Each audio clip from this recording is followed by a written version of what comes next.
Happy Sunday morning. I'm Carla Salinas and I'm so excited because today we celebrate our 50th show. Thank you all so much for joining us every weekend, and I can't wait to share more Take 5 milestones with you. So for our 50th show, the Take 5 team wanted to share our favorite stories with you. So I hope you guys enjoy some of our picks.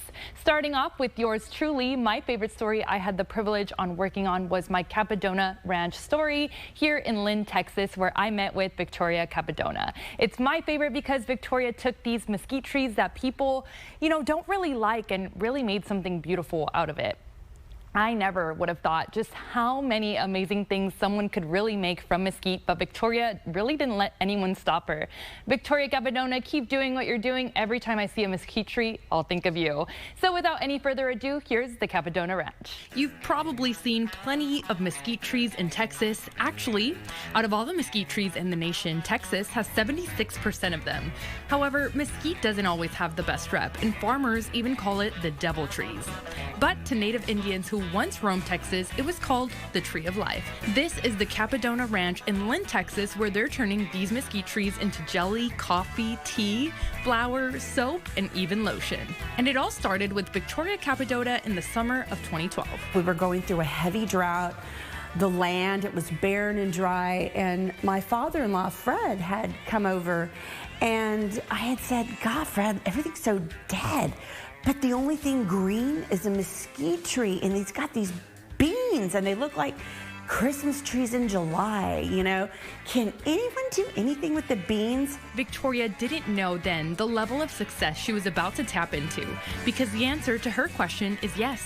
Someone can do something with this mesquite, but it's going to take a special someone with lots of personality, with big Texas hair and colorful glasses, who doesn't take no for an answer. And I was like, all right, and looked on the internet and how to harvest and got some ideas, and we went out for the first time and harvested mesquite beans. We came back, worked on a couple of different recipes that I found, and we ended up making our first batch of mesquite bean jelly.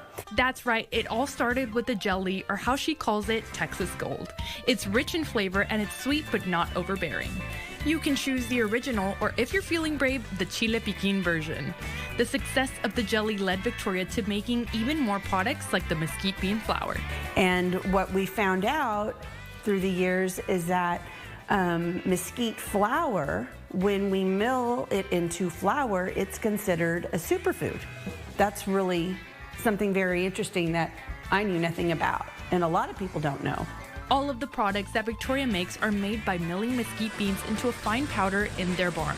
So Victoria, along with her husband Justin, showed us around the ranch, and we got to see all of the mesquite trees they have here at the ranch.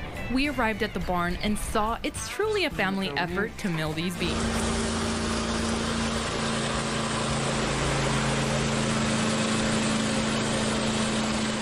After this is milled, it's put into big blue containers to make that magic. And to show just how easy it is to incorporate that mesquite flour, Victoria and I decided to make some mesquite power balls. And here we have a perfect little snack. That's really good. After a long day of riding around at the ranch and being in the kitchen, it was time for a Texas tea party. Cheers! Everything we ate had mesquite: the ribs glaze, the chicken seasoning, the flour, and the quiche, and the coffee and tea was to die for. And the only thing left to do is for you to try these mesquite bean products for yourself.